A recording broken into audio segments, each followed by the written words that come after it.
It's Brian Preston, the money guy.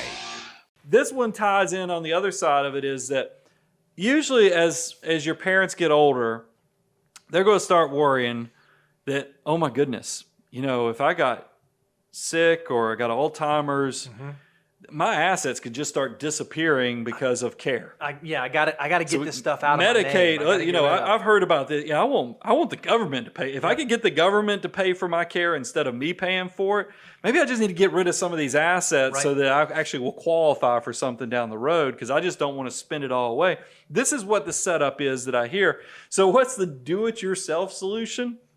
Is we'll just start giving away things. We'll start giving away assets. Just start gifting it to get it real estate. It could be appreciated stock, and this is a pet peeve. This one gets in my crawl a little bit because I kid you not, I have seen situations where, because realize we're from Atlanta, so it's either Coca-Cola or it's Aflac, Home Depot, or Home Depot. Yeah. And I'm sure I can name off a few others.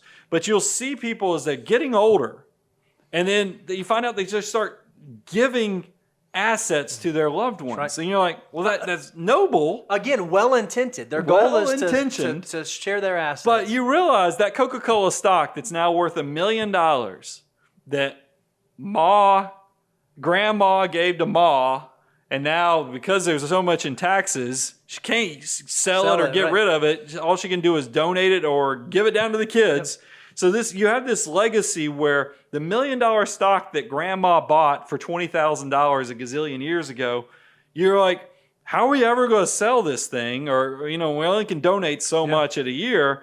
The solution is, truthfully, a lot of these highly appreciated securities, you should die with it. That's right. Because you get what's called a step up in basis. That's exactly right. So I always tell people, and here's the money guy solution on this is give cash as gifts.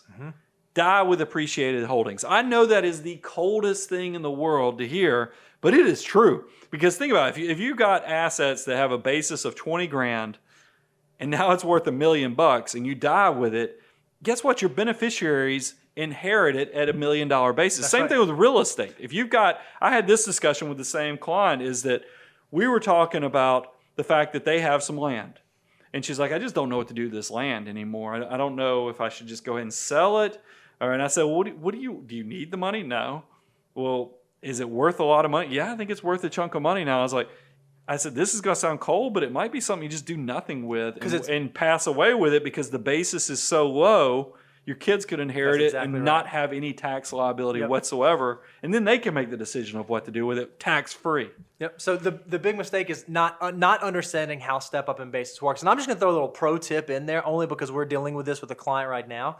If you have a parent who maybe is older, has had some success, and they work with an advisor, they have a team who's helping them with their financial accounts, make sure you understand the transactions that are taking place in their accounts. We have a lot of clients who have very healthy accounts who've had some really solid performance, and a lot of that stuff, it just doesn't make sense to hold. Grandma does not need to be selling her Home Depot stock.